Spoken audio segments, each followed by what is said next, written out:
So hello guys, welcome to our channel. So first of all, my name is Kunal Vishwakarma. Today we are going to discuss our new topic that is very crucial topic, generations of computer. ठीक है, मतलब कि आज हम एक ऐसे topic के बारे में जानने वाले हैं जो कि हमारे डेली यूज में, हमारे दिनचर्या में और हमारे बहुत से कामों को आसान करने के लिए एक डिवाइस इस्तेमाल होती है। उस डिवाइस के बारे में हम जानने वाले हैं। ठीक है, वो डिवाइस का नाम है कंप्यूटर।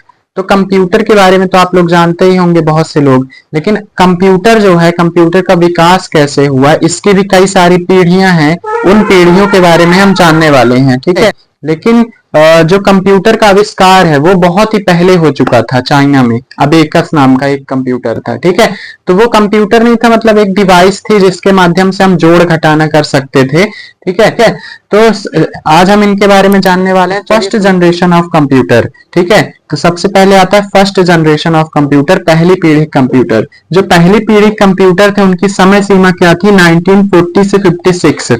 1940 से 56 तक जो थे कंप्यूटर, उन्हें हम पहली पीढ़ी के कंप्यूटर कहते हैं। ठीक है, तो सबसे पहले आता है इनमें कुछ फंक्शनैलिटीज थी, क्या क्या थी उनके बारे में हमें जानना है।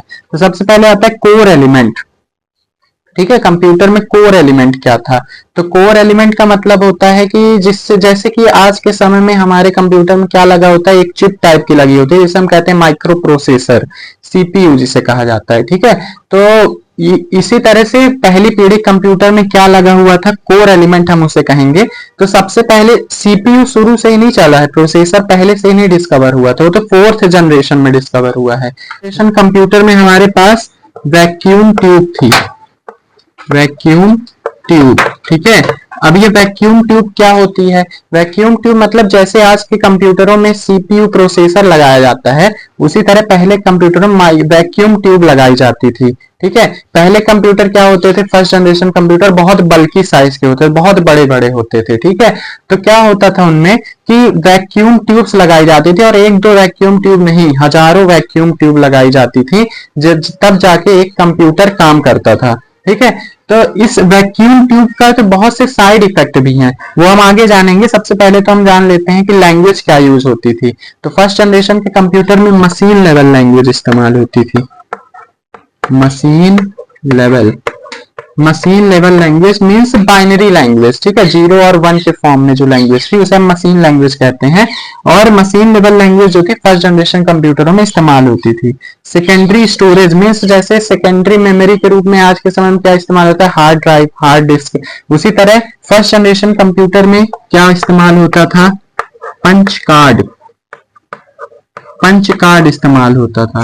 ठीक है, और पेपर टेप, पेपर टेप या फिर पंच कार्ड जो थे वो इस्तेमाल होते थे, क्या करने के लिए, डेटा को स्टोर करने के लिए। ठीक है, मेमोरी के रूप में पंच कार्ड और पेपर टेप का इस्तेमाल किया जाता था।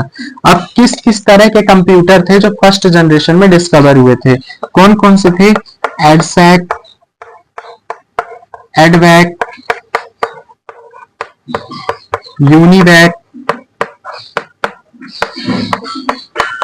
और क्या थे, एनियक, एनियक, एनियक। ठीक है, तो इस टाइप के कंप्यूटर जो थे, एडसैक, एडवैक, यूनिवैक, एनियक, ये सब कंप्यूटर जो थे फर्स्ट जनरेशन के कंप्यूटर हैं। अब इनका साइड इफेक्ट क्या था, सेकंड जनरेशन में हम क्यों गए? तो फर्स्ट जनरेशन कंप्यूटर जो थे वो बहुत ही बल्कि साइज के थे, बहुत ही बड़े बड़े थे। ठीक है, तो क्या हुआ कि इनको एक जगह से दूसरी जगह ले जाना बहुत ही ज्यादा मुश्किल था, क्योंकि बहुत ही बड़े बड़े साइज में थे। ठीक है, और ये वैक्यूम ट्यूब के कारण, वैक्यूम ट्यूब की इमेज आपको दिख रही होगी, तो वैक्यूम ट्यूब के कारण क्या होता था कि बहुत ही ज्यादा हीट डेवलप होती थी, हीट ज्यादा जनरेट होती थी, जिसके वजह से कंप्यूटरों को रखने के लिए जिस रूम में वो कंप्यूटर होते थे वहां एसी लगाए जाते थे, जिसकी वजह से इलेक्ट्रिसिटी बहुत ज्यादा लगती थी। ठीक है, तो ये थे फर्स्ट जनरेशन के कंप्यूटर जो थे, उनके साइड इफेक्ट, उनके डिसएडवांटेज। ठीक है, तो इस कारण से, और मशीन लेवल लैंग्वेज इस्तेमाल होती थी, और मशीन लेवल लैंग्वेज जो थी वो आम आदमी उसको इस्तेमाल नहीं कर सकता था। मशीन लेवल लैंग्वेज बहुत ही हाई लेवल लैंग्वेज है, 0-1 के फॉर्म में लैंग्वेज है,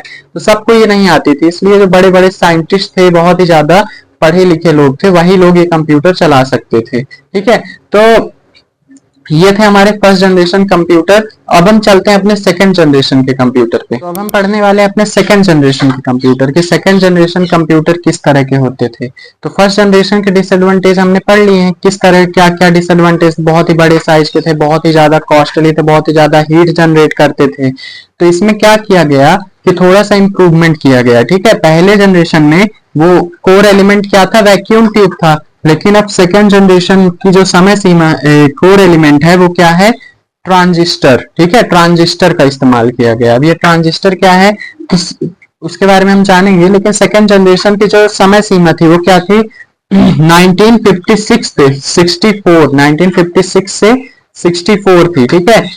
इस समय सीमा के बीच के कंप्यूटर जो डेवलप हुए थे उनको हम सेकेंड जनरेशन कंप्यूटर कहते हैं।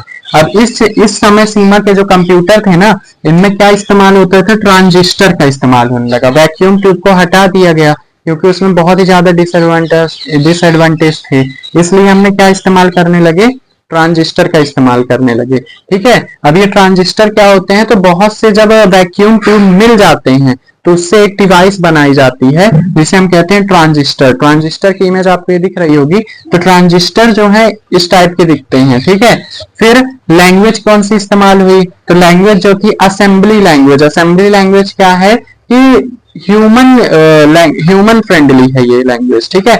मतलब कि हम इसे पढ़ सकते हैं, आसानी से हम इसे समझ सकते हैं, पढ़ सकते हैं, और हम अपने हिसाब से इस लैंग्वेज का इस्तेमाल कर सकते हैं। तो असेंबली लेवल लैंग्वेज जो थी वो इस्तेमाल होने लगी सेकेंड जनरेशन में, ठीक है। और इसमें असेंबली लैंग्वेज के अलावा कोबोल जैसी language, common business oriented language जो है वो इसका फुल फॉर्म है। और फोरट्रान जो है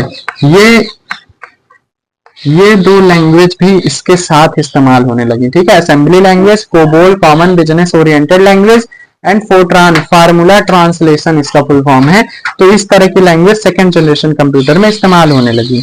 सेकेंडरी स्टोरेज क्या थे, पहली जनरेशन में पेपर टेप थे, लेकिन अब क्या है, मैग्नेटिक टेप और मैग्नेटिक डिस्क जो है सेकेंडरी स्टोरेज के रूप में, सेकेंडरी मेमोरी के रूप में इस्तेमाल होने लगे डेटा को स्टोर करने के लिए, ठीक है। और इसमें किस किस तरह के कंप्यूटर बनाए गए, तो IBM 7094, CDC 3600, CDC 1604 and UNIVAC 1108, ये सब जो कंप्यूटर है ये सेकेंड जनरेशन कंप्यूटर हैं। सेकेंड जनरेशन कंप्यूटर में ऑपरेटिंग सिस्टम कौन से इस्तेमाल हुए, तो ऑपरेटिंग सिस्टम क्या होते हैं, जो कंप्यूटर को चालू करने, बंद करने, उसके मेमोरी को मैनेज करने, ठीक है, फाइल्स को मैनेज करने के लिए जो काम करता है वो इंटरफेस का, वो क्या होता है, ऑपरेटिंग सिस्टम होता है।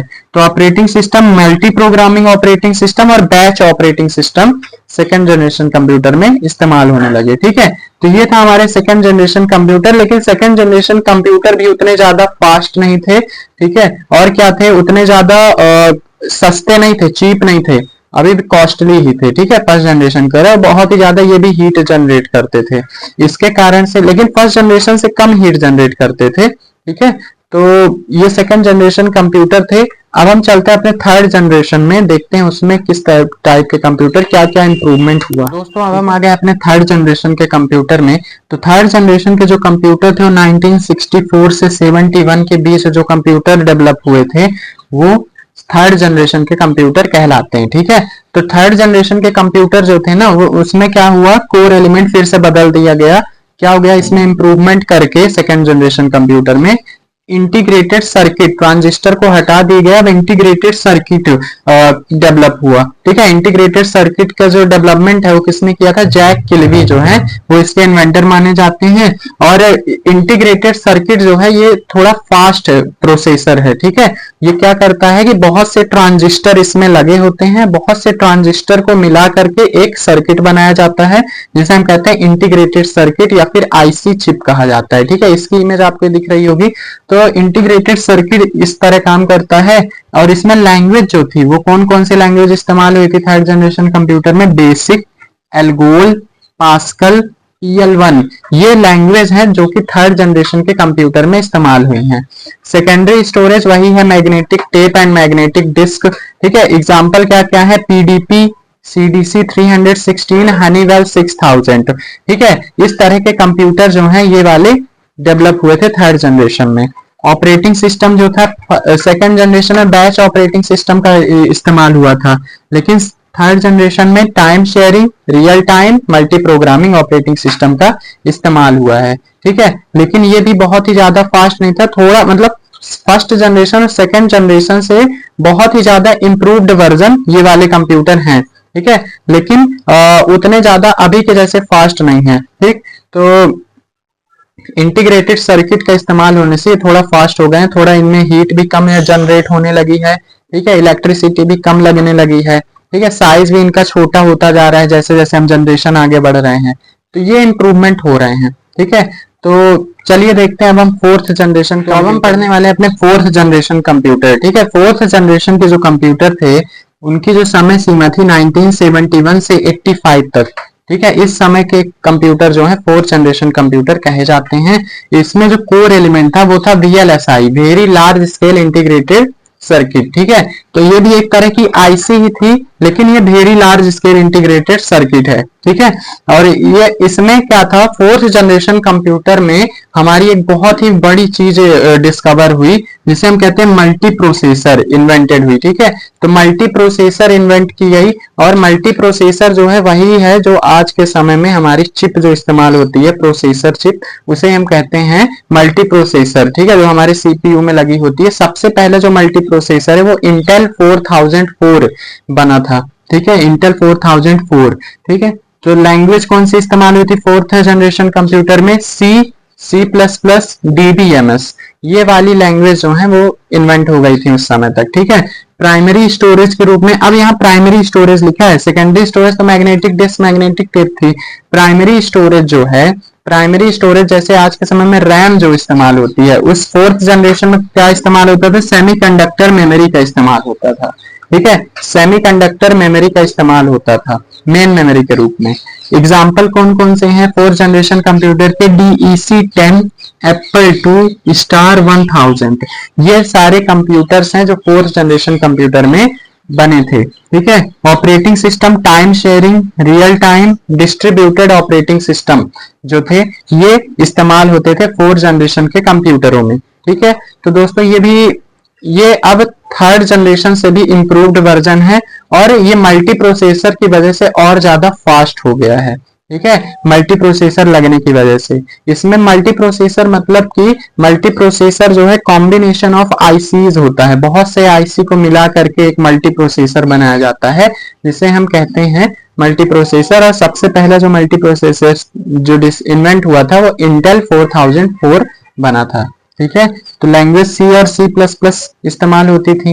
अब हम चलते हैं अपने फिफ्थ जनरेशन कंप्यूटर में, जो कि हमारी लास्ट जनरेशन है। ठीक है, 5 जनरेशन ही हुए थे, तो अब हम चलिए जानते हैं उसके बारे में। तो अब हम आ गए अपने फिफ्थ जनरेशन कंप्यूटर में। जो फिफ्थ जनरेशन के कंप्यूटर थे उनकी जो समय सीमा थी 1985 से अब तक चल रहा है, जो वो हमारा फिफ्थ जनरेशन ही चल रहा है कंप्यूटर का। ठीक है, इसमें जो कोर एलिमेंट था फोर्थ जनरेशन में हमारा VLSI, very large scale integrated circuit इस्तेमाल होता था।